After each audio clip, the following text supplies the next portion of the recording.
पंजाब के 80-90 के दहाके पर आधारित जसवंत सिंह खालड़ा की बायोपिक जो दिलजीत दोसांझ की थी, उस पर ZEE5 को से हटा दिया गया है और इस रिमूवल पर अलग अलग रिएक्शंस हैं। हमारे साथ सीनियर एडवोकेट हैं नवकिरण सिंह, जो जसवंत सिंह खालड़ा जी की टीम में थे और मूवी में जो चीजें दिखाई भी गई उनमें काफी चीजों पे हिस्सेदारी भी थी। सर, आप एक तो ये रिमूवल आप कैसे देख रहे हैं और उस समय से कितना, क्योंकि रेलेवेंट तो काफी कुछ था, वही स्टोरी पोर्ट्रे की है, तो क्या कारण है कि इसको हटाया गया और इसका रिएक्शंस किस तरीके से हो सकते हैं हटाने?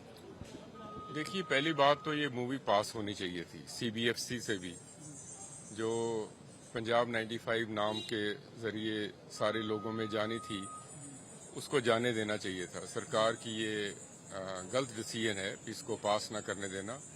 और फिर अगर मूवी एक चेंज नेम पे OTT पे आई भी है तो उसको 2 दिन बाद ऑफलाइन कर लेना, ये भी एक बहुत बड़ा गलत स्टेप है, क्योंकि लोग जानना चाहते हैं भी क्या हुआ पंजाब में। लोगों के पास जो इन्फॉर्मेशन है वो हाफ बेक्ड है, तो लोग जानना चाहते हैं भी क्या ज्यादतियां हुई, यहाँ पर ह्यूमन राइट वायलेशन हुई, 35,000 लोग मारे गए और झूठे पुलिस मुकाबलों में मारे गए या उठा के उनका पता ही नहीं वो कहाँ गुम है। तो सैकड़े पुलिस वाले को सजा भी हुई है। जसवंत सिंह खालड़ा ने अपनी जान दी, हमारे 4 वकील साथी उठा के पंजाब पुलिस ने मार दिए। तो ये सब लोगों को जानना चाहिए और ये एक ऐसा ब्लॉट है एक जुडिशरी के ऊपर भी और डेमोक्रेसी के ऊपर भी, जिसको धोने का यही तरीका है कि कम से कम लोगों को बताओ तो सही।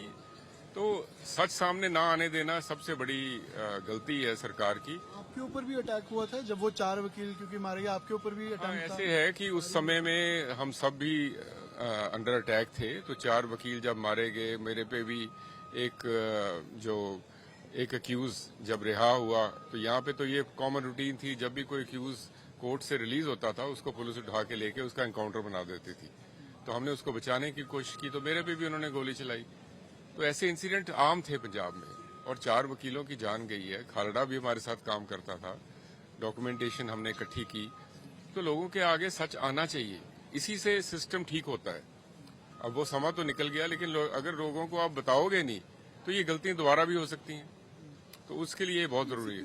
किस बात की है सर? क्या ये वो चीज भी है, क्योंकि एक सेंस ये भी कह रही है कि शायद प्रो खालिस्तानी कोई लीडर उठ जाए या वो उस तरह का इन्फ्लुएंस ना हो, आपको लगता है ये कारण प्रैक्टिकल है? देखो, ऐसे है कि YouTube पे ये स्टोरीज डेली आती हैं और ये सबको मालूम है। जसवंत सिंह खालड़ा का केस जो है CBI की इंक्वायरी के बाद ट्रायल चला, पुलिस वाले कन्विक्टेड हैं, ये सबको मालूम है पंजाब में।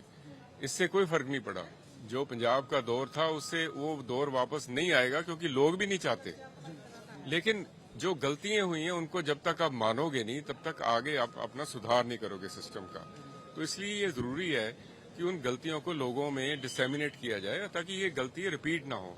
उस वजह से हम ये कहते हैं कि इस मूवी को बैन करना या ऑफलाइन करना गलत है। और अभी तो लोग मूवी देख रहे हैं, ठीक है ना, अब ज्यादा देखेंगे तो इसमें निकला क्या, सरकार की भी किरकिरी हुई। तो ये सिस्टम के लिए अच्छा नहीं है। डेमोक्रेसी के सर्वाइवल के लिए जरूरी है कि जो है ट्रांसपेरेंसी होनी चाहिए और अकाउंटेबिलिटी होनी चाहिए। जब अब्डक्शन हुई जसवंत सिंह खालड़ा की, तो 1 हफ्ता पहले वो आपसे मिले थे, शायद अम्बाला भी आप गए थे। हाँ जी। तो ये जो बाकी कैरेक्टर्स दिखाए गए हैं, आपका भी उसमें दिखाया गया है?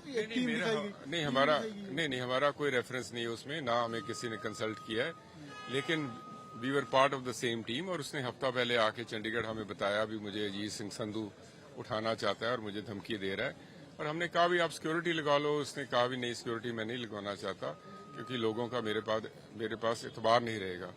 तो ये हुआ है, ये सब सच है, तो इसमें छुपाने वाली कोई बात नहीं है। पंजाब का हर एक बच्चा जानता है। ये पूरे अमृतसर से 2097 केसेस थे और उनको सर 25,000 पूरे पंजाब से माना गया। तो ये डाटा था और इसमें कितनी मेहनत लगी या कैसे, अगर किसी ने समझना हो कि क्यों ये क्रूशियल था समझना, और उस टाइम की ह्यूमन वायलेशन? ऐसे है कि जो 2097 डेड बॉडीज का डाटा हमने खालड़ा के मरने के बाद नेशनल ह्यूमन राइट कमीशन में दिया, क्योंकि मैं परमजीत खालड़ा का वकील था NHRC में, तो हमने वो सारा डाटा दिया और उसमें हमने कहा भी तफ्तीश करो, अकाउंटेबल बनाओ पुलिस को। लेकिन सरकारें नहीं चाहती, क्योंकि सरकारों ने जो सब कुछ पंजाब में करवाया वो उनके कहने पे हुआ। इसमें ये मूवी में डायलॉग भी है भी हमें तो यही हिदायत है भी आप टेररिज्म खत्म करो, किस तरीके भी करो।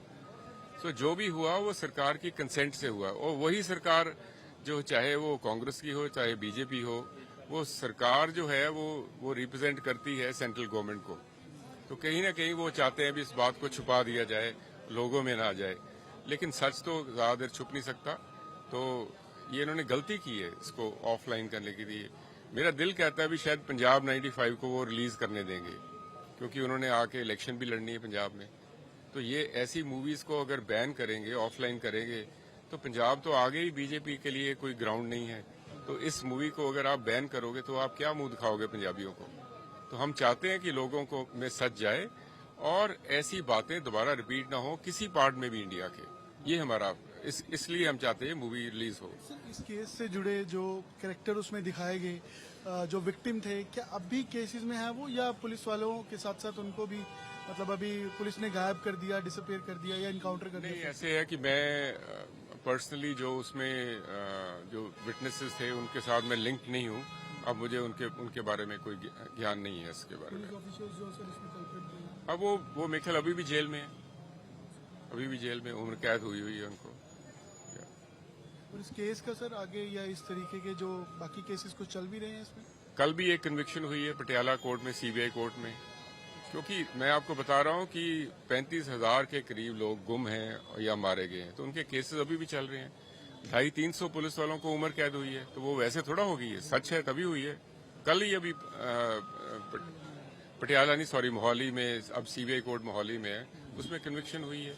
तो रोज कन्विक्शन हो रही है, लोग जानते हैं यहाँ क्या हुआ। किरण जी सीनियर एडवोकेट हैं और जसवंत खालड़ा के जो पत्नी थे परमजीत खालड़ा, उनके वकील भी रहे हैं केस में। और इसमें कितनी कन्विक्शन हुई, कैसे काम किया गया उस समय, जो केसेस प्रिपेयर हुए उस समय नवकिरण जी जसवंत खालड़ा के साथ हैं। और मूवी को बैन करना गलत है, क्योंकि ये सच्चाई पर आधारित मूवी है, जिसको बैन करना काफी गलत है। कैमरा पर्सन चांदी साथ अमन भारद्वाज, चंडीगढ़ आज तक।